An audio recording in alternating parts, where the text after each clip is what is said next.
Boa tarde, obrigado por terem vindo aqui. Começar agradecendo ao Silviano e ao João por terem aceito o nosso convite para falar sobre o Presente do Acaso, que é o livro publicado pela Autêntica, né? E é muito difícil reunir no mesmo livro, ou numa mesa, como agora, né, um biógrafo e o seu personagem. Eu diria que isso é raríssimo, né? Assim, né? E com duas vozes muito claras. Isso me lembra o lançamento do livro no Rio, só para que todo mundo aqui entenda do que a gente está falando, e que o Silviano me escreveu numa dedicatória para o Paulo Roberto com a assinatura da cobaia, né? Então, é assim, em vez de biografado, é cobaia. Em vez de biografia, como está aqui na capa, é ensaio biográfico. É claro que a escolha das palavras é muito importante, seja na brincadeira da dedicatória, ou em qualificar o livro, porque é um livro experimental no melhor sentido da palavra, não no sentido de uma coisa obscura ou distante, em que o escritor e o personagem discutem o tempo inteiro para onde vai o livro, para o que vai acontecer, e a gente, nós, leitores, acompanhamos isso, como se estivessem ali testemunhando essas cenas. Não há controle absoluto do autor sobre o personagem. Aliás, não há mesmo, né? Controle do autor sobre o personagem. E o leitor vai acompanhando essas mudanças de tom, e decisão, dúvida. Tem uma tensão na narrativa, né? E eu acho que se traduz muito bem por uns comentários do Silviano, que eu queria começar aqui falando. Tem uma hora que fala assim: acho que a gente vai ter que evitar o tom convencional das biografias ou das autobiografias. Isso vai ser um problema para você. Eu já fiquei imaginando, ouvindo isso, entrando em pânico total. Depois o Silviano fala: não acho que essa sua pergunta é genérica demais, precisa de tantos detalhes, né? Ou depois: acho que você está perdendo o foco, João. Tem uma coisa. E o João, por sua vez, comenta: depois que eu terminei de falar, eu achei que eu tinha extrapolado. E uma hora assim: tirá-lo do sério faz parte do meu trabalho. Então, é essa conversa que a gente vai ter aqui, é uma conversa sobre essa conversa, e vou começar apresentando os dois. O João Pombo Barini nasceu em Campinas, em 66, é um excelente jornalista, dedicado, sobretudo, à cultura e à literatura, que eu acompanho há muito tempo. Escreveu no jornal O Tempo, no Hoje em Dia, e hoje ele escreve para dois importantes veículos ligados à literatura: o Caderno Pensar, do Estado de Minas, né, e o Suplemento Literário de Minas Gerais, que foi fundado há 60 anos. Né? Presente do Acaso é o primeiro livro do João e é uma estreia com prêmio. Né? É o prêmio de melhor biografia e reportagem pela Associação Paulista de Críticos de Arte, a APCA. Né? O Silviano Santiago nasceu em Formiga, Minas Gerais, em 1936. Começou como poeta, foi crítico de cinema, professor, e se consagrou como ensaísta e romancista. Eu acho que é um dos poucos intelectuais que eu conheço, e aqui não é um elogio, um elogio vazio, mas é uma constatação, que é tão importante na crítica quanto na literatura, na criação literária. Né? Em 2022, ele ganhou o Prêmio Camões, que é a mais importante premiação da língua portuguesa. Né? Pelo menos um dos ensaios desses textos teóricos dele, que é o Entre Lugar do Discurso Latino-Americano, é estudado, traduzido, discutido na universidade de diversos países, uma reflexão, é um texto de 71, portanto, está fazendo 55 anos, né? Assim, sobre a literatura e a criação nos países periféricos. Né? Pelos romances Em Liberdade, Uma História de Família, Machado, e o volume de contos Keats Jarrett no Blue Note, que é um nome maravilhoso para um livro de contos, esses todos foram premiados com o Jabuti. E o Machado também ganhou o livro do ano no Jabuti de 2017. Silviano começou a vida intelectual na Belo Horizonte dos anos 50. Foi crítico de cinema, se formou em letras, fez o doutorado em Paris, com uma tese sobre o André Gide, e, num percurso muito pouco usual, tornou-se professor de literatura francesa nos Estados Unidos, e universidades norte-americanas e também no Canadá. Nos anos 70, em plena ditadura, ele abriu mão dessa carreira tão bem encaminhada nos Estados Unidos e voltou ao Brasil, onde construiu solidamente essa obra literária e o trabalho acadêmico de pesquisa, e que é uma coisa que passa muito no livro, e aulas, né? Se orgulhando de ser um grande professor, e isso eu acho que é uma coisa a se notar, quando ele diz assim, este é um grande trabalho, é o trabalho de professor. Na medida que a gente for falando do livro, a gente vai falar sobre tudo isso. Então, eu queria começar com uma pergunta para os dois, eu vou começar pelo começo, né? Pelo formato, né? Não dá para começar de outro jeito. Que vocês contassem como começou esse projeto. Eu queria saber o que você, João, tinha em mente quando pensou numa biografia do Silviano. E, Silviano, o que te pareceu ter a sua vida narrada por uma outra pessoa, depois de ter usado tantos elementos de biografia nos seus livros, né? Então, por favor.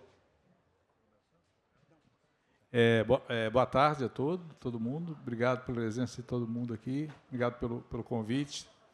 Obrigado pelo Paulo Werneck, todo mundo da equipe. Estou muito feliz de estar aqui para poder homenagear o Silviano. E muito obrigado ao Paulo Roberto. Então, vamos lá. Na verdade, esse livro do Silviano ele começou no final dos anos 90 e nem era com o Silviano, era com um historiador mineiro brasileiro muito importante chamado Francisco Iglesias, que eu frequentava a casa dele em Belo Horizonte e eu gostava muito de conversar com o Iglesias. Assim. Ele tinha uma conversa muito... foi um homem muito importante na vida do Silviano também, na formação. Depois, se o Silviano quiser, ele fala um pouco do Iglesias. E eu ficava muito impressionado com a forma que o Iglesias falava. Assim. E como eu fui criado em vários estados, assim, eu sempre... O problema do sotaque, da maneira de falar o português, sempre foi uma coisa que me chamava a atenção. E eu gostava muito do jeito que o Iglesias falava e das histórias que ele contava. Assim. E eu propus para ele, no final, para o Iglesias, naquele final dos anos 90, que a gente fizesse um livro que fosse só de conversa. Tipo, até eu coloco isso no livro, alguma coisa igual o Didier Ribon fez na França, né, com o Lévi-Strauss. Só que o Iglesias morreu um pouquinho depois, ele até tinha topado, mas morreu. E aí essa história morreu, assim. E aí depois, nessa época, eu me aproximei mais do Silviano, isso era o quê? Início do século, né? Século passado, né, Silviano? E essa ideia continuou, me rondava assim, a cabeça, mas não era uma coisa muito fácil de ser feita, porque eu queria criar literariamente esse narrador, assim, eu queria tentar colocar no papel esse jeito de contar as coisas dele, que eu acho que é uma coisa que eu acho que eu não sei se pode ser um saudosismo meu, sei, que eu acho que hoje a gente está vivendo um momento, talvez por conta da mídia social, as pessoas não sabem muito conversar, eu acho, sabe, assim, até telefone não existe mais, né? O telefone parece que se você liga para alguém até é ofensa, dependendo da idade, né? E eu queria, isso era a primeira coisa. E aí, a questão de uns 4, 5 anos, conversando com a Rejane, a editora da Autêntica, que já naquela época falava desse livro, eu falava com ela sobre esse livro, falei, cara, de fazer esse livro em homenagem ao Silviano, e porque eu gostava também, tinha muito isso, quando eu ia ao Rio, de ficar conversando com ele. E ele me contava umas histórias, e às vezes ele me dava, como o Iglesias fazia, o Silviano, agora mesmo, a gente estava esperando começar, ele te conta, ele te dá aula, né, Paulo? Você viu, assim, ele começa a falar coisas que você... E eu queria colocar isso no papel, assim. Só que eu sou jornalista, então a tendência da gente é o caminho mais curto, né? Aí minha ideia era fazer um livro igual o Didier Ribon fez, assim, porque se fosse a linguagem dele, já funcionaria. Eu ia gravá-lo e ele ia falar coisas que, como você viu, ele fala coisas inusitadas e com muita sabedoria, parecendo que é a coisa mais normal do mundo, assim. Só que o Silviano não quis. Ele falou, não vai ser de jeito nenhum. E aí que eu vi, que eu até coloco isso no início do livro, eu vi que eu tinha um problema, porque eu percebi que não ia ser esse livro, né? E aí como nasce esse narrador, né? Não sei se é essa. Se eu te dissesse que foi uma coisa que eu já sabia o que era, eu estaria mentindo. Eu pousaria de um cara inteligente e tal, mas é mentira. Ele nasceu meio no caminho, assim, sabe? Ele foi, como eu te falei, eu saquei que eu achava que tinha que ser um narrador que conversasse com os amigos dele, assim, como se ele estivesse conversando com os amigos. Tanto que o livro, se você parar para se você perceber, são os amigos dele assim que vão passando, assim, né? Desde o Ezequiel, até o Maurício, até o Abdias, até o Hélio de Sica, enfim, é muita gente, né, que o Silviano conheceu. Então é basicamente isso, assim, para começo, não sei se está... Sim. Silviano, e a ideia de alguém escrever a sua história? Antes de mais, né, eu gostaria de dar boa tarde, né, a todas e todos, e, ao mesmo tempo, né, agradecer o convite que me fizeram para participar desta feira e a presença, claro, do companheiro o Barilli, João Barilli, e, em particular, né, do velho amigo Paulo Roberto, né, que já mediou algumas das minhas falas, inclusive na Flip, né? Mas eu vou retomar o que você disse, que eu acho importante para que se compreenda, talvez, como é que o projeto eu via e o vejo, e espero que assim o vejam. Quer dizer, que é realmente a experiência de ser cobaia. Eu acho que quando eu pus essa cobaia entre aspas, eu não estava simplesmente buscando uma metáfora engraçada. Foi sem aspas, viu? Uma metáfora engraçada que pudesse, de certa maneira, né, traduzir, não o tipo de experiência. Né? Não é um tipo de experiência, é um tipo de experimento. É um tipo de experimento de vida e eu acho que, de certa maneira, desde criança, eu nasci numa cidade muito pequena, não é? Formiga, de família de classe média, e aos 10 anos eu mudo para Belo Horizonte, né? E ao mudar para Belo Horizonte, você pode imaginar uma família com 11 irmãos, há uma desclassificação social muito grande, né? E essa desclassificação social, então, leva ao entender que o tipo de vida que eu terei terá de ser um tipo de vida, não é, que experimenta a vida, né? E eu fui organizando de tal maneira, não é, que todas as vezes que eu tentei dar um certo planejamento à vida, acontecia algum evento inesperado que fazia com que eu desse uma volta quilométrica nas minhas boas intenções de ser um professor de letras, não é? E ter o doutorado em Paris. A primeira foi uma grande decepção que eu tive em Paris, não é? Essa decepção, vocês têm que imaginar, por favor, que em 1961, naquela época não havia CAPES, CNPq, a gente recebia uma bolsa da Embaixada Francesa, né? E essa bolsa da Embaixada Francesa, simplificadamente, não é, traduzia, né, que eu tinha uma grande admiração pela França, etc. E coincide que eu chego na França no momento da Guerra da Argélia. Então, me dou conta, já desde 61, né, que havia um negócio obscuro na minha vida e na vida de todos nós, que é o período colonial, que a gente costumava compreender o Brasil a partir do século XVIII, né? E foi e aí já foi essa viravolta, né? Que, de repente, eu estava lá para fazer uma tese sobre o Egito, que acabei fazendo, porque eu acabo fazendo as coisas, né? Eu acho que eu tenho algumas realizações, né? Fazendo a minha tese sobre o Egito, na Sorbonne, etc., mas o meu interesse estava muito mais no Brasil. Quer dizer, Oswaldo de Andrade diz que descobriu o Brasil na Place Clichy, né? Eu descobri o Brasil na Sorbonne. Quer dizer, de repente, lá estava eu com os olhos mais voltados para o Brasil do que propriamente com a tese que eu estava escrevendo. E, ao mesmo tempo, descubro que a bolsa era de um valor muito baixo, 400 francos naquela época. E um amigo meu, que estava nos Estados Unidos, me diz, já que você está tendo dificuldade de dinheiro aí, por que você não faz um concurso para ser professor de literatura brasileira e portuguesa numa universidade americana? Eu fiz o concurso, fui para os Estados Unidos, cortei minha bolsa e, de repente, eu estava ensinando uma literatura que era minha, a brasileira, mas para a qual eu não tinha sido preparado. E aí eu fui tocando essas duas coisas ao mesmo tempo, né? tanto a uma coisa quanto a outra.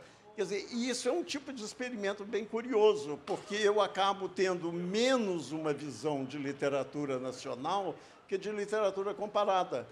Porque eu, sem querer, vou fazendo na minha cabeça literatura comparada, porque, de repente, eu sou obrigado a dar um curso sobre Carlos Drummond de Andrade e sobre Camões.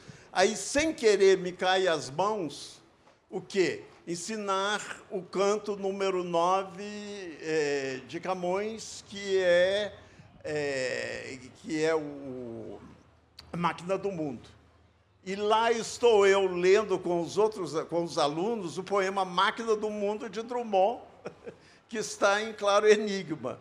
Então, em 66, eu já faço um artigo de literatura comparada, comparando os modernistas, que eram dados como não leitores dos clássicos portugueses, muito mais interessados numa nova literatura, etc., Drummond já se interessando por aquilo. Quer dizer, é nesse sentido, então, que eu uso cobaia, entende? Então, tem um tipo de experimento na minha vida, tem um tipo de experimento no trabalho que eu faço, entende? Que o João Barilli teve a paciência de querer acompanhar, de querer seguir e de querer detalhar e de querer, sobretudo, passar isso sobre a ideia que está no título, que é também a biografia, um presente do acaso, entende? Tudo me foi dado assim, mais ou menos como produto do acaso e não da maneira como eu estava planejada. Então, esse experimento é esse mesmo, esse laboratório de vida. É isso que eu gostaria de dizer. Que há uma disponibilidade para as coisas também, né? Eu sou leitor de Gide. Né? Eu sou leitor de Gide, né?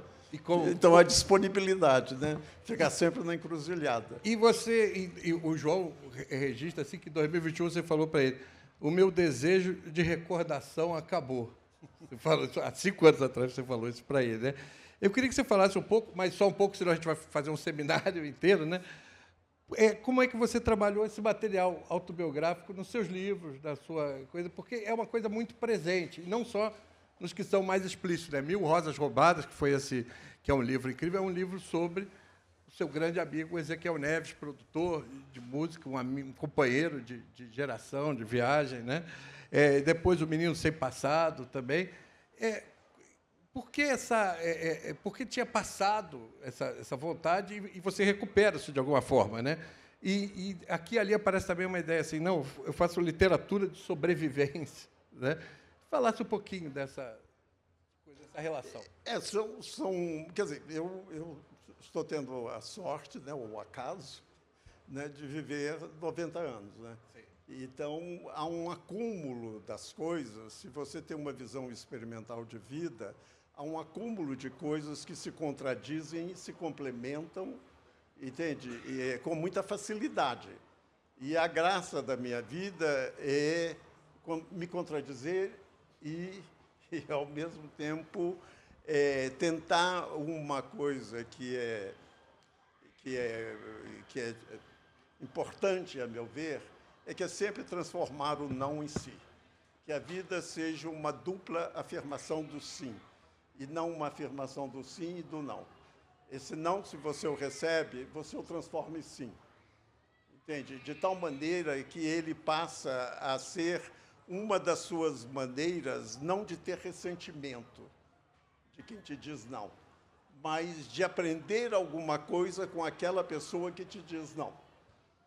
Você aprende que deve ter alguma coisa em você que pode ser revista, aperfeiçoada e, de certa maneira, levada adiante, e até como uma espécie de contra-ataque àquela pessoa que, quer dizer, não ser defensivo. Sim. Não ser nunca defensivo, querer entender por que você recebeu um não, e qual é a razão daquele não, e por que não trabalhar aquele não. Entende? Então, nesse sentido, há certas contradições, por exemplo, que eu posso trabalhar, por exemplo, biograficamente, um certo período da vida de Graciliano Ramos, que é o Em Liberdade, o momento em que ele sai da prisão, e ele nunca escreveu sobre o que é ser em liberdade, mas ele sempre escreveu sobre o que é a prisão, sobre que é a repressão, etc. E só um minuto, que é Em Liberdade, que é o romance, se vieram para todo mundo acompanhar, ele imagina um diário do Graciliano pós-prisão, ou seja, que não está na Memórias do Cárcere. Desculpe, só para... Exatamente isso. É um romance que me lança, né? Eu ganhei o Jabuti na época, né, 81, e que é um livro muito audacioso, assim, num certo sentido, e a minha experiência, por exemplo, era menos fazer a minha biografia ali, mas a biografia do meu pai, porque é uma coincidência incrível. Ambos nasceram em 1982 e eu nasci em 1936 e, portanto, eu tinha a idade de Graciliano Ramos no momento em que ele foi preso. Então, eu resolvi não contar a minha própria história, mas a história do meu pai através de uma figura tão extraordinária e tão notável quanto o Graciliano Ramos. Quer dizer, essas são coisas que eu tento fazer. E aí eu sou um bom pesquisador, quer dizer, eu levanto tudo de Graciliano Ramos, mas, ao mesmo tempo, o Graciliano Ramos, no fundo, aquela personalidade, ela é informada por uma impressão do que eu tenho, né, do que seja uma figura paterna, entende? Portanto, aquele narrador é mais um filho. Já Machado de Assis, que é o último livro que eu escrevi, o último romance, é exatamente o oposto. Machado de Assis, né, ele morre no dia em que eu nasço. Eu gosto muito desses jogos. Ele morreu em 29 de setembro, eu nasci em 29 de setembro. Entende? E aí, quer dizer, eu estou velho, né? E eu estou perto da velhice, eu me interessei por conhecer uma coisa desconhecida. Sempre eu me interesso em conhecer alguma coisa que é desconhecida, não alguma coisa que é conhecida. Eu raramente vou escrever sobre algo que é já lido por muita gente. Quer dizer, inventar, de certa maneira, uma vida, experimentar o que você pode experimentar da vida do outro. Então, como Machado de Assis velho, e é curioso, porque nós estamos acostumados a sempre ler livros de formação, que é livro sobre a formação da juventude, né? Que o célebre é o de James Joyce, né? Que é Portrait of an Artist as a Young Man, né? E eu resolvi fazer um Portrait of an Artist as an Old Man. Quer dizer, o que seria o Machado de Assis velho? Entende? E que a gente evita tratar. Até mesmo os dois romances dele, da velhice, são menos conhecidos que os demais, que é Esaú e Jacó e Memorial de Aires. E, ao mesmo tempo, meu pai era farmacêutico e era dentista, e ele tinha muitos livros de medicina, uma família de 11, ele era meio médico também, com a família, etc. E aí eu fiquei fascinado por outra coisa de Machado de Assis que a gente nunca trata, que é a questão da doença, né? E, nessa época, ele já tem um médico. E para esse médico, ele escreve algumas, porque a epilepsia, né, nunca acontece diante do médico. E ele escreve, então, o doutor Miguel Couto pede a ele que escreva a experiência que ele tem, porque para poder entender melhor o tipo de enfermidade que ele tinha. Então, já tem uma quantidade de documentos muito grandes, etc., e, ao mesmo tempo, então, procurei me informar o máximo possível, e a doença se acentua na velhice, né? Então, esse é o romance Machado. Quer dizer, é tentando ver Machado de Assis de uma perspectiva que é tabu, de uma perspectiva que não deveria ser, mas que é tabu, e, ao mesmo tempo, uma grande figura que passa a ter, não é, ataques, né, no meio da rua. Inclusive, existem fotografias dele. Né? Existe uma foto, né? Existe uma foto, ele tendo um ataque em frente do cais, né, quando ele estava esperando, do cais Farru, e coisas desse gênero. Então, é dessa maneira que não existe uma biografia no sentido tradicional. E é por isso que, quando eu conversei com o João Barilli, eu já o alertei que eu não gostaria que quer dizer, que pegasse certos tabus da minha vida, que pegasse certos vazios, que perdasse certas obscuridades, ou certas obsessões, ou certas loucuras, pequenas loucuras, grandes loucuras, e tudo, que desentranhasse isso através das nossas conversas e relatasse isso, né, como biografia. E, João, à medida que as coisas foram se caminhando para isso, né, e uma hora ele transcreve várias afirmações do Silviano sobre biografias. Uma delas eu acho a mais divertida. Algumas biografias têm como herança o bom jornalismo que herdamos do antigo Diário Carioca. Outras têm como modelo os escandalosos tabloides ingleses. Outras mais têm como modelo Contigo ou Caras. Há de tudo na quitanda do seu Salomão. Na hora de constituir, que livros você teve em mente, que autores você teve em mente para te ajudar nessa escolha, né? Eu acho, assim, obviamente que a minha geração foi uma geração que cresceu, eu, pelo menos, cresci muito impactado com o surgimento das biografias no Brasil, assim, né? Tipo, talvez o caso clássico a coisa do Rui Castro escrever sobre o Nelson, o Anjo Pornográfico, o próprio Humberto Werneck, que está aqui hoje também escrevendo sobre um livro muito importante sobre o jornalismo e a literatura mineira, que é o Desatino. Então, são livros que para muitos de nós, acabaram nos forjando um lugar, assim, uma forma de ver as coisas, né? No caso do Silviano, eu sabia isso que ele sempre falava, ele sendo um leitor de Gide, e sendo um sujeito que, se você lê a obra dele, ele é muito obcecado com a ideia de narração, assim, nenhum livro dele é igual ao outro, assim, né? Então ele está sempre problematizando. E isso é uma coisa curiosa, quando se você lê a obra dele sistematicamente, até na própria crítica, ele tem isso, né? Ele tem sempre a vontade de ter um narrador ou uma visão crítica diferente do que até então existe, assim. Por exemplo, a leitura dele de Machado é bem diferente bem diferente da leitura que acabou sendo muito importante aqui no Brasil nos anos 70, que é a do Robert Schwartz.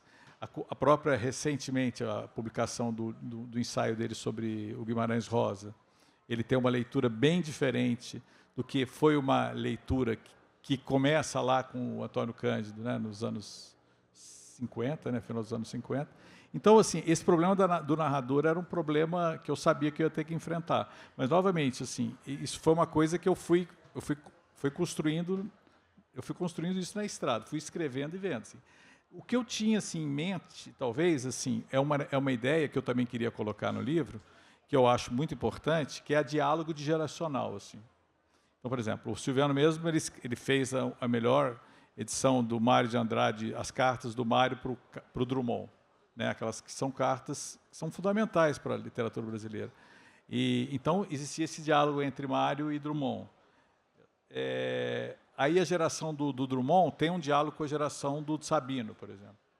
Né? Existia esse diálogo.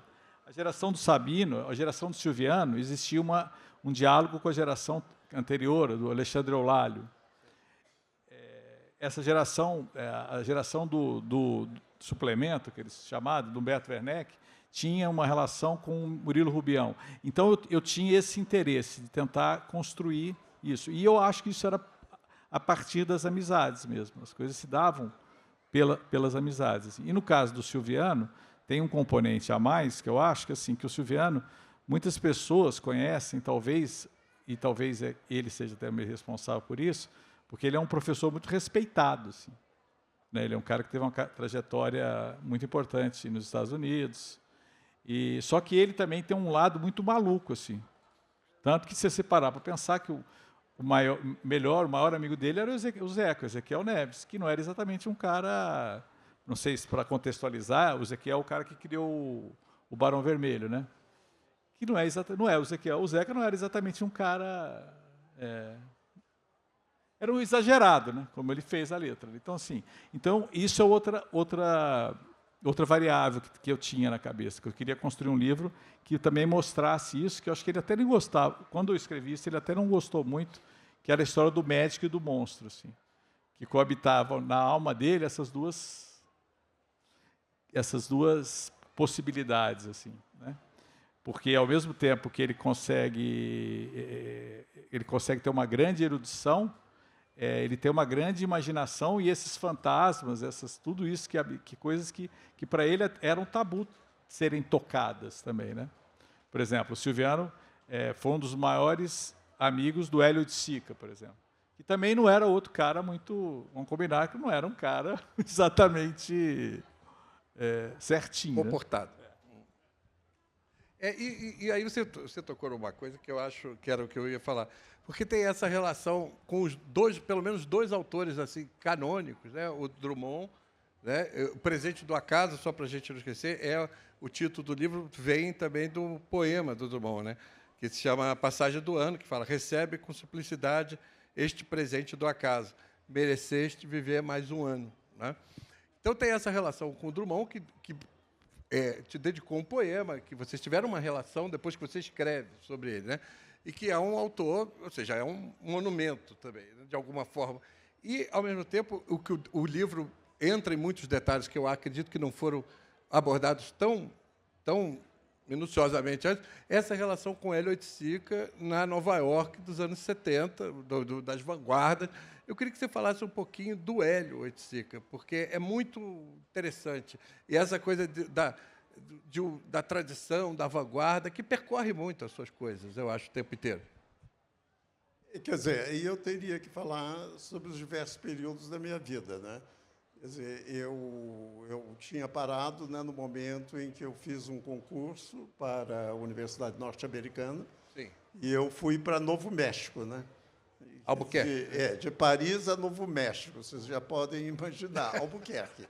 Se vocês viram o filme recente, né, sobre a bomba atômica, né, sobre Oppenheimer, era aquela cidade, quer dizer, Los Álamos fica ali em cima. Ou, se vocês veem em televisão, o Breaking Bad. Quer dizer, que hoje é o lugar da droga, né, nos Estados Unidos. E, ao mesmo tempo, é o lugar dos indígenas. Isso é muito importante para mim, porque é o lugar onde está Taos, onde estão os índios pueblos, onde estão Santa Fé, e que me levou a um interesse muito grande pelo México. Entende? Então, indiretamente, eu comecei a conhecer a questão indígena. Eu tinha falado da questão colonial, né? Eu comecei a conhecer a questão indígena brasileira em Albuquerque, entende? Porque eu fui a Taos, e a Taos tinha estado lá, né? O psicanalista, discípulos de Freud, não é? E tinha estado, inclusive, Warburg, hoje, que é um grande crítico de arte, ele tem ensaios maravilhosos sobre o mito da serpente entre os índios pueblo. Quer dizer, então, era como é que se chama? O lugar onde se ensinava, o lugar onde o chamado dos professores, né, era a antiga casa de D.H. Lawrence. Quer dizer, foi uma experiência muito interessante. É claro que não é os Estados Unidos de hoje, né? Não estou falando. Era os Estados Unidos completamente diferente, né? Não tinha nada a ver com hoje, era de um crescimento da educação de massa, né? Educação universitária de massa. E onde começa o momento de contestação importante. Também. E também de tudo, né? Quer dizer, e aí, logo depois, eu vou para perto de Nova York, porque eu não queria ficar lá. Eu vou para Rutgers, fazendo concurso sempre, né? Eu ganho concurso em Rutgers e fico perto de Nova York. É essa época que eu vou conhecer o Hélio Oiticica, depois vou para a State University of New York, em Buffalo, esse período que eu conheci Hélio Oiticica. O Hélio Oiticica eu o conheci, para falar a verdade, porque eu já conhecia o Gershman. E o Gershman, um dia, me chamou para ir ao loft dele, né? E, naquela época, ele vivia, né, como uma grande artista, né, que se tornou uma grande artista posteriormente. Ana Maria Maiolino. Ana Maria Maiolino. E a Ana Maria Maiolino vivia com o Gershman, era um grupo interessantíssimo, e, por coincidência, o Hélio apareceu, e vestido ainda com aquela capa de Boa Morte. Era a capa da Boa Morte? Como é que é? É do filme que ele fez, né? Do Nosferatu. Ah, do Nosferatu, no Brasil. A capa de Nosferatu, ele andava com ela. E foi legal, assim, porque eu conheci, conversamos rapidamente, etc. E depois ele um dia me chamou, eu fui à casa dele, começamos a conversar e nos tornamos realmente bons amigos, porque ele estava interessado naquela época, e eu também, aí a coisa fica um pouco pedante, que era Nietzsche. Havia uma série de estudos sobre Nietzsche na França, novos, etc., inclusive Gilles Deleuze e tudo, e ele sabia que eu sabia, e ele gostaria de conversar sobre aquilo, etc., então conversamos. E tudo rendeu muito, houve um enriquecimento da minha parte muito grande, porque eu sempre gostei muito de artes plásticas, né, que é outra coisa. Eu sou um cineclubista. Ele falou, né, a nossa geração, né, é uma geração de cineclubistas. E no cineclubistas, meu melhor amigo era o Klaus Viana, que é balé, o Carlos Kröber, que fez teatro. Era ator. Ator e diretor, e, ao mesmo tempo, Frederico Moraes, que é um grande crítico, casado com Ana... A Vilma Martins. Vilma Martins. Então, é esse o lado experimental, repito, ainda de cobaia. Quer dizer, eu posso, de repente, ser uma cobaia também interessante, porque pode falar um pouco sobre artes plásticas, entende? Porque eu tive a grande sorte de conviver com essas pessoas e ter aprendido muito com essas pessoas, de tal maneira que, muitas vezes, isso é visto da maneira até como eu ensino uma história, etc., entende? Quer dizer, não fico só numa narrativa propriamente literária, eu tento contextualizar as histórias que eu escrevo através também desse conhecimento paralelo que eu tenho. Então, foi dessa maneira que eu conheci o Hélio Oiticica.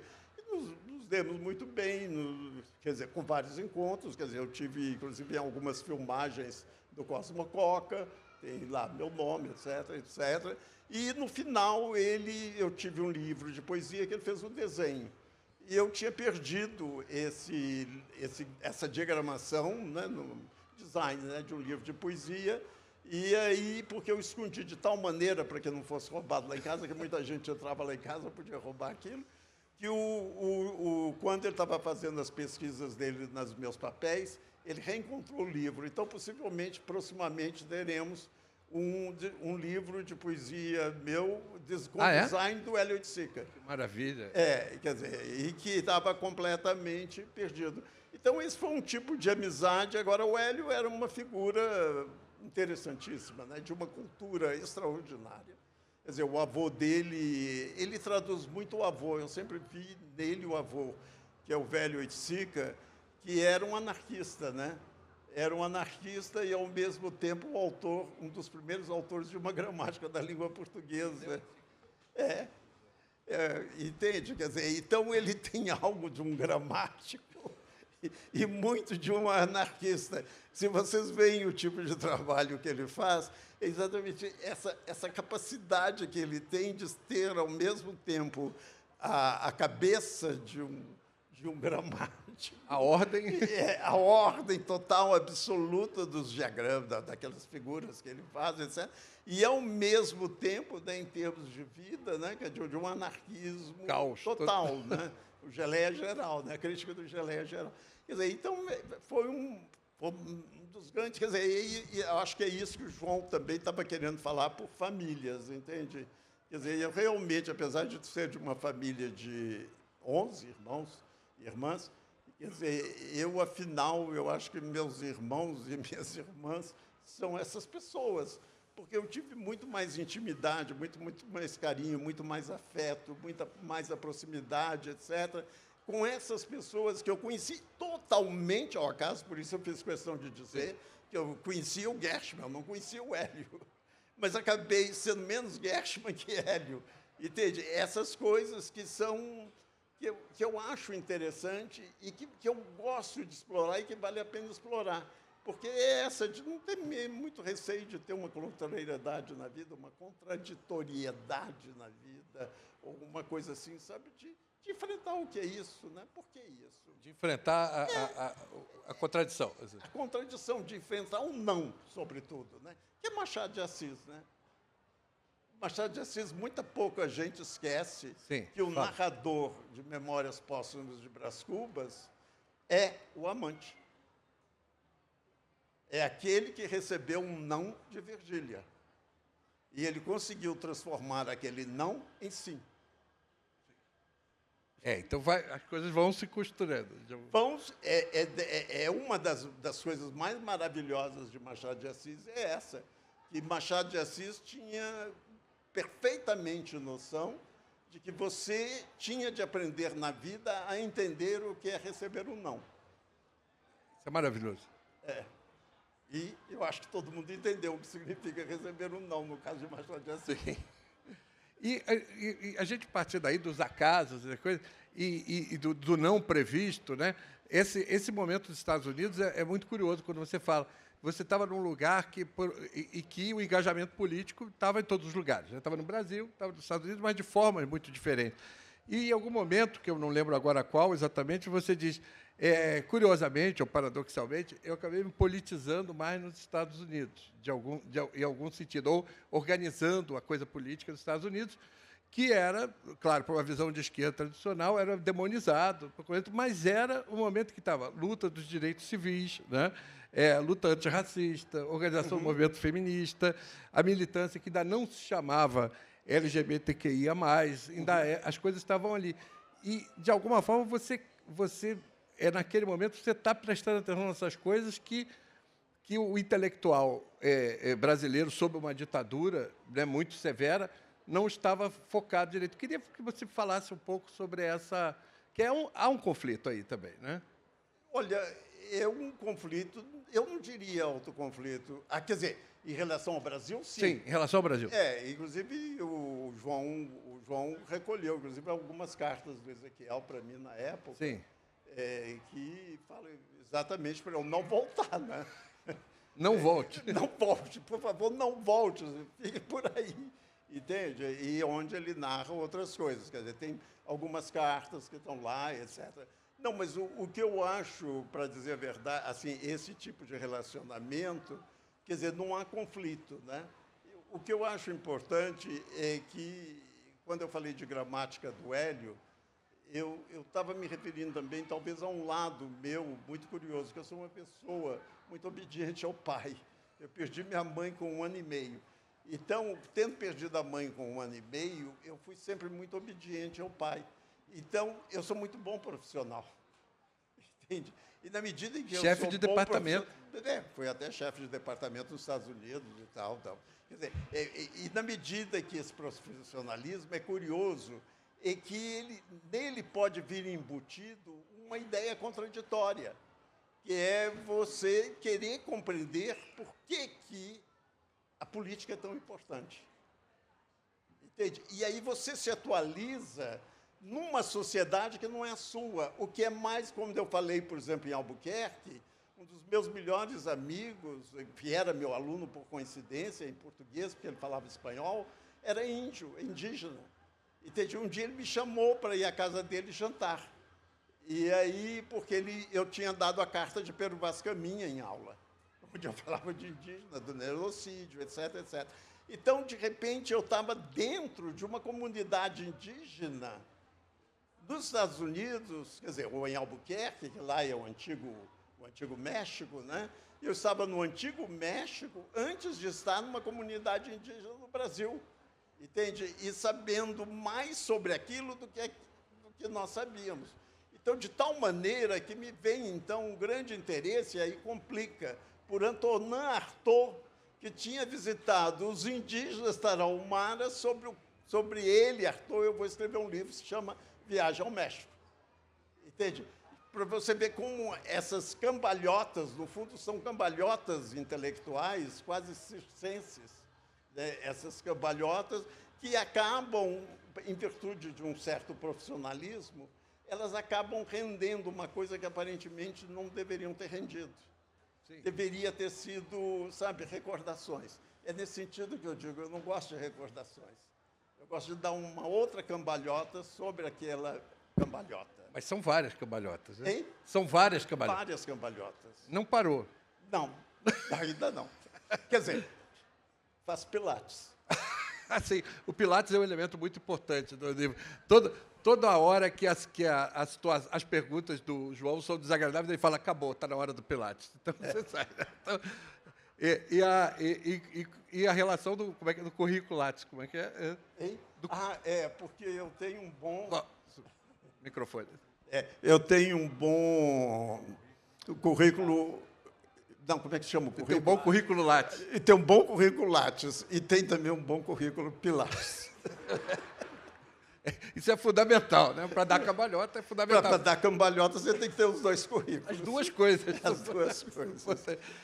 Eu queria que vocês falassem um pouquinho, eu acho que também é inevitável que toda essa conversa que a gente está tendo aqui fala da biografia, da reelaboração da biografia, do que fazer com esse material biográfico, e a gente vê um momento que, até conversávamos isso um pouquinho antes, que esse elemento biográfico vem sendo muito explorado ao ponto de chamar alguma coisa como autoficção, né? O filme novo do Almodóvar, na França, se chama autoficção, né? Foi a tamanha coisa. Queria que vocês falassem um pouquinho como vocês veem isso que está acontecendo hoje. E Silviano, como um bom leitor, eu acho que poderia... Como você vê isso que está rolando hoje? Esse protagonismo da primeira pessoa. Não, eu acho que isso, para falar a verdade, eu acho que isso vem de Machado de Assis. É? É. Como? Vamos lá. Na discórdia dele em relação a essa de Queiroz. Quando ele tem uma discórdia com essa de Queiroz, que tinha um estilo realista, naturalista, terceira pessoa, objetiva, quase científica. E ele decide escrever um livro em primeira pessoa, com toda a subjetividade posta à luz, inclusive com muita informação sobre o discurso sexual, que é extremamente importante ali. Entende? E ele... Por quê? Porque a grande questão de Machado de Assis não é a escravização, porque esse livro já está escrito em 81. A grande questão é o preconceito. E o preconceito é uma questão subjetiva. Ele é sentido de maneira diferente por cada pessoa. E pode ser tão diferente no caso da homossexualidade quanto no caso do escravizado ou do genocídio, entende? A questão do preconceito, ela é, sobretudo, uma questão subjetiva. Ela não pode ser lida objetivamente. Se ela for lida objetivamente, você perde aquilo que é o mais importante do sofrimento, que é a dor no coração. Então, haveria necessidade de surgir nesse momento, estava se vendo que haveria necessidade, nesse momento, de surgir um grande caminho que misturasse a autobiografia com a ficção através da subjetividade. Só que, até então, essas coisas eram um pouco esclarecidas. Mas, se você pega... Quer dizer, eu já citei o nome de Joyce, por exemplo. Se você pega o Joyce, o primeiro Joyce, ele é totalmente autoficcional.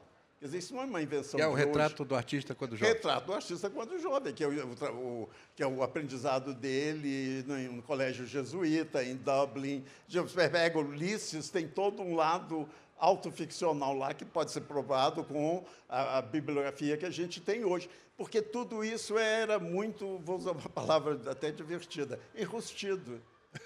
Tudo isso era muito enrustido. Então, não aflorava. Saiu do armário. Ou saiu do armário, quer dizer, é um vocabulário imenso e muito atual. E não é gratuito que ele seja atual. Entende? Ele é atual exatamente porque ele traduz algo que está acontecendo. E algo que essa literatura, essa nova literatura, pode tentar expressar, entende? Sem o discurso objetivo, porque o discurso objetivo o historiador faz melhor. Entende? Sim. O historiador, o cientista social, vai fazer muito melhor. E o escritor é aquele que adivinha o futuro. Quer dizer, em 81, Machado de Assis já adivinha que a grande questão não é saber se Brás Cubas é preto ou moreno ou coisa. A grande questão é saber que ele já tem na cabeça de que a questão é a questão do preconceito. Já não é mais a da escravização. E daí o pouco interesse que ele dá para a famosa assinatura da princesa Isabel. Valeu. Exatamente, porque a questão é essa. E essa ele vê de uma maneira totalmente visionária. Quer dizer, a beleza do livro ela está sendo, só pode ser compreendida no dia dos dias de hoje. Até então, a gente analisava dentro da linha de Eça de Queiroz, o que é um pouco mentira, porque a sociedade de Eça, a sociedade de Machado de Assis, eu acho muito mais proustiana, porque é uma sociedade de corte, gente, não tenhamos vergonha de dizer. É uma sociedade de corte.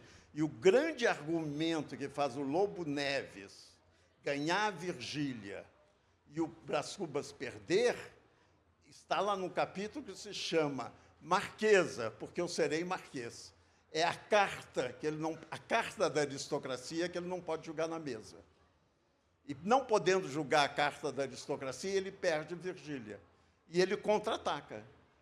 E ele vai ser o amante. Inclusive, com o que foge completamente do esquema flaubertiano, com casa montada para amante, sim, com Dona Plácida. Quer dizer, a gente vai vendo, então, que é de uma inteligência extraordinária. E em que bairro? No bairro mais miscigenado do Rio de Janeiro, que é o... Não, como? Gamboa, exatamente. Gamboa. É onde se chama Pequena África. A Pequena África de um lado e o cemitério dos ingleses do outro. Entende? Quer dizer, então, aí a gente vai percebendo como até a geografia, quer dizer, um põe a casa no melhor bairro do Rio de Janeiro, o outro põe a casa na Gamboa, e com Dona Plácida, né? Que é um nome maravilhoso. Quer dizer, você vê o amante, e sobretudo, o mais genial em Machado de Assis, é que ele estava numa sociedade, quer dizer, claro que ele estava falando de uma sociedade de corte. Todos os personagens têm upgrade intelectual. Mas não existe personagem mais inteligente na literatura brasileira que Brás Cubas. Não existe mulher mais interessante, não é Capitu, na minha opinião, é Virgília. Não existe mulher mais interessante, e não é à toa que é Virgília, porque ele brinca muito com Virgílio. Ela é épica, a outra não é épica. E não existe também personagem tão inteligente de marido quanto o Lobo Neves. Vejam o personagem de marido na linha flaubertiana. São todos débeis mentais. Charles Bovary. E ali não, porque o jogo, o buraco é mais embaixo, entende? Quer dizer, não é um jogo rasteiro, é um jogo de sociedade de corte. E isso é que é fascinante, Machado de Assis, e a gente esquece, fica do liberalismo, tal, europeu, não sei o que e tal, e esquece que ele inventa o Brasil naquele momento. E é por isso que eu pude dizer que, se você for ver essa questão da autoficção, hoje, você terá que recorrer a ele. Ele está fazendo autoficção o tempo todo, mas de maneira nenhuma você vai descobrir. Mas se você começa a ler, você vai ver que o narrador seguinte dele vai ser um funcionário público aposentado, o Conselheiro Aires. E o Conselheiro Aires, os dois livros dele, não saem de 88 a 89. Um é Esaú e Jacó, que é a metáfora para 88 a 89, monarquista ou republicano. E o outro é o diário íntimo dele, que é 88 a 89. Que é o Memorial de Aires. Memorial de Aires. Quer dizer, você vê, então, que não existe uma pessoa que melhor compreendeu o século XIX. E, tendo compreendido o século XIX, você compreendeu o século XX brasileiro, porque a gente não deu muito passo além, né? Infelizmente.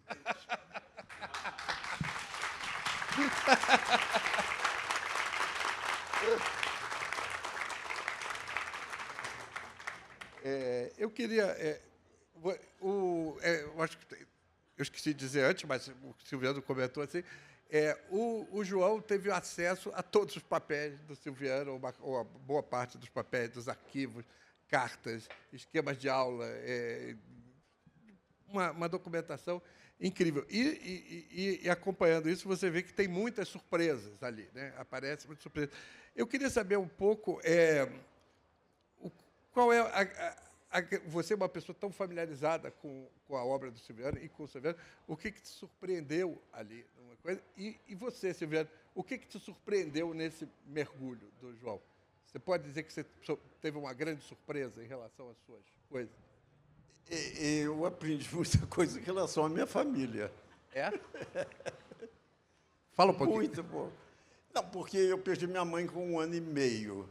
e a minha mãe morreu de eclâmpsia. Então, o Haroldo, que é meu irmão mais novo, e eu, nós ficávamos no quarto, e meu pai não queria que nosso padrinho nos levasse para a casa dele. Nós éramos 7 nessa época, né? Meu pai casa de novo. Então, ele contratou uma senhora italiana chamada Sofia, que eu achava a pessoa mais maravilhosa do mundo, entende? E me dava banho na bacia, aquelas coisas que vocês podem imaginar, etc. Linda, uma mulher linda, uma italiana linda, etc, etc. E eu escrevi, inclusive, autobiografia, uma história de família, em que ela é, assim, né, quer dizer, realmente é aquela descoberta de uma criança, de um corpo feminino, você não tendo mãe, né? Você não tem esse relacionamento íntimo, né, com o corpo feminino, né? Então, eu escrevi isso e achava muito bonito. Aí o João foi perguntar ao meu irmão mais velho, e falou assim, mas Sofia, você conheceu Sofia? Claro, Sofia, ela vivia lá com a gente. Aí, falou assim, quem era a Sofia? Eu falei assim, não era amante do papai.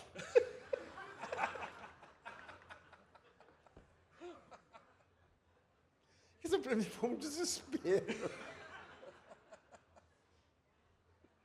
Agora. Foi agora. Muita coisa nessa linha. Acho que está exagerando um pouquinho no acaso, né? Não. O João pode dizer, velho. Não você exagerando. Não conta, João. Conta. Não, é o assim. acaso está exagerando, não você.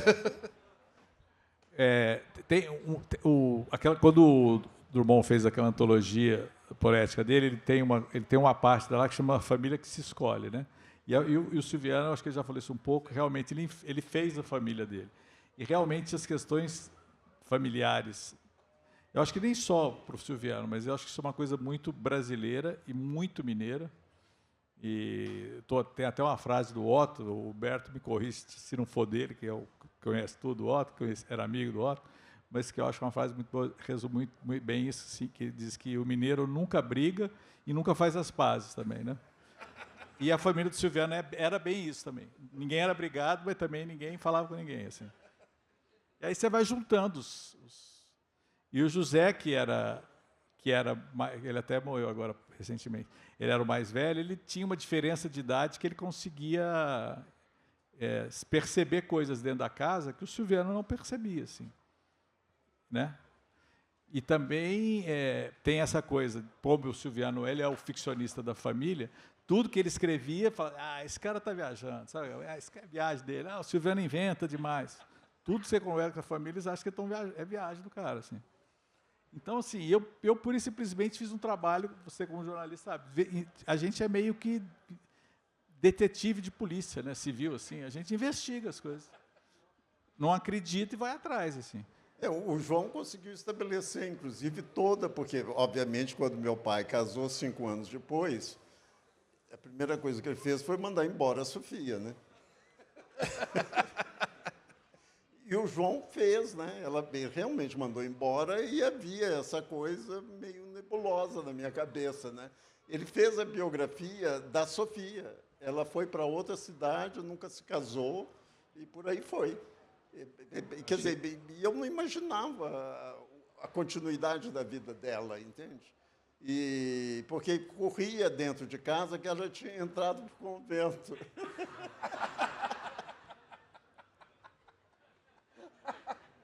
Eu fui atrás de um convento. Perdi alguns. Na verdade, foi só isso. Ela era uma moça que foi morar na casa para tomar conta dele, porque o pai perde a mãe dele com 6 filhos, imagina. O Silviano tinha 1 ano e meio. 7, né? Não, quando ela morre. Quando sua mãe morre. Ele tinha 1 ano e meio. O Haroldo tinha acabado... 7, é verdade. O Haroldo é o 7. E aí ele traz essa moça para cá e aí vira aquele negócio de cama, mesa e banho, assim, né? Era isso, basicamente. Revelações. Basicamente. Não, é uma coisa... quer dizer, daí que a autoficção eu acho que está correto em lugar de biografia, entende? Porque tem um lado, em toda biografia, tem um lado ficcional muito grande, entende? Mais ou menos assumido. Que funciona de várias maneiras, né? Porque a biografia, no fundo, é um verbete de enciclopédia aumentado. Claro, vai ter a infância, vai ter depois a juventude, depois vai ter casamento, vida profissional, realizações, etc. Quer dizer, basta pegar uma enciclopédia.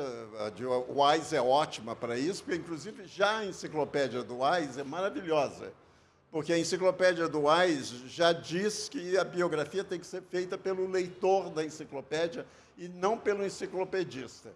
Porque tem o primeiro volume, que é índice, onde tem tudo o que está no livro. E o restante, assim, no índice, se você pegar Getúlio Vargas, para conhecer Getúlio Vargas, você vai ter que ler pelo menos 15 verbetes. Vai ter que ler verbete Rio Grande do Sul, verbete café, Estado Novo, totalitarismo, não sei o quê, etc. Entende? E todas essas questões, se você, de repente, entende, quer dizer, você que está montando essa história de Getúlio Vargas.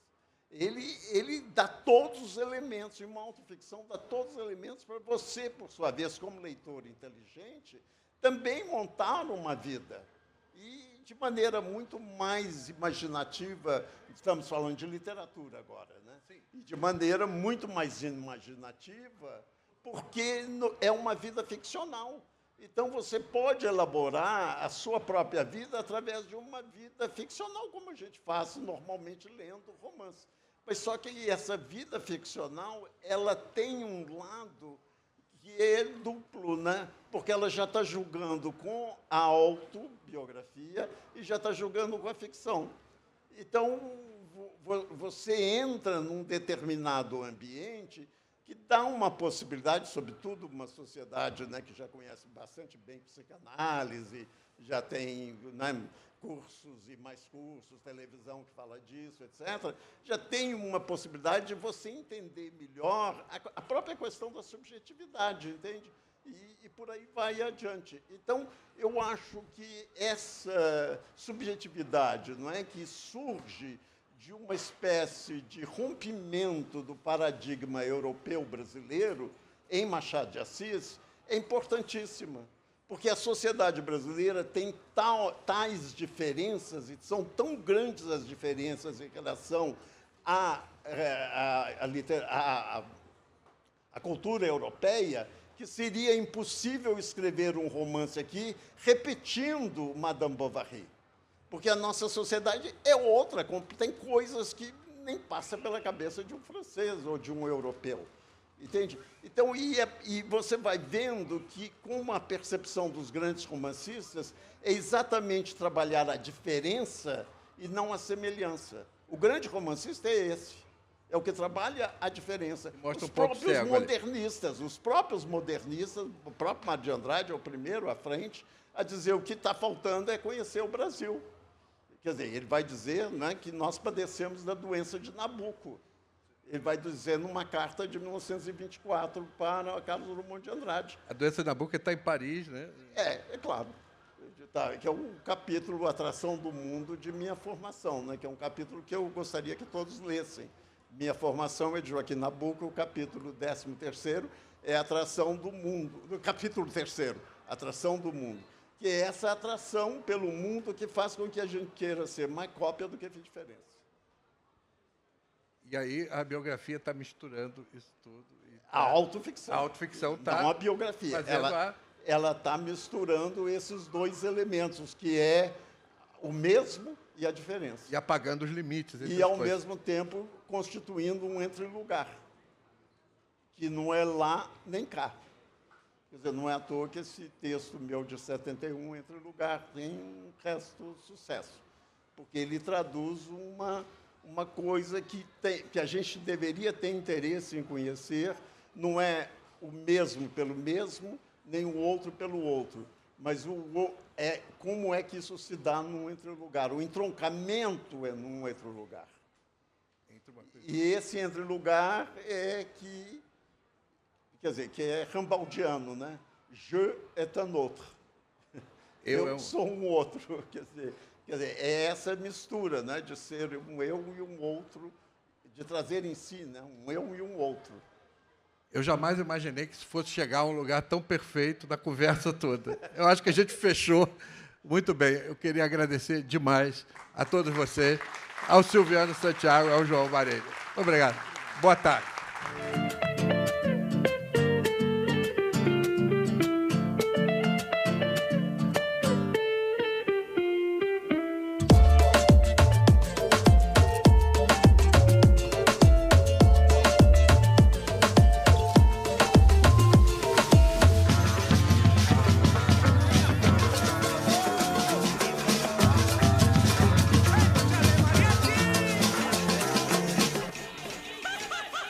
Sejam todos e todas bem-vindos à Feira do Livro 2026. A Feira do Livro é uma realização da Associação 451, da Maré Produções Culturais e do Ministério da Cultura por meio da Lei Rouanet. Patrocínio: Mercado Livre, Motiva e Prefeitura de São Paulo na categoria Ouro. Itaú e Laranjinha Itaú na categoria Prata. Apoio: Pinheiro Neto Advogados, Instituto Ibirapitanga, Enjoei e Companhia das Letras. Parceria institucional: Livraria da Travessa, Mercado Livre Arena Pacaembu, SP Livro e Museu do Futebol, junto à Secretaria da Cultura, Economia e Indústria Criativas do Estado de São Paulo. Apoio institucional: Embaixada da França no Brasil, Instituto Camões, Arco Educação, Ministério das Relações Exteriores do Uruguai, Instituto Ramon Llull, Gráfica Viena, Chambril, Quiro, Frida e Mina, Inside by Meliá São Paulo e Higienópolis, Ernesto Tzurnik Advocacia, Ecoar, Arpa, Ovo e Bubu Restaurante. Parceria de mídia: 451, Folha de São Paulo, UOL, TV Brasil, Rádio Nacional, JC Deco, Piauí, Carta Capital, Mídia Ninja, Nexo, Gama e Publish News. Acompanhe a programação e cobertura completa da Feira do Livro 2026 no site da revista 451 e também nas nossas redes sociais @a Feira do Livro. Viva o livro brasileiro!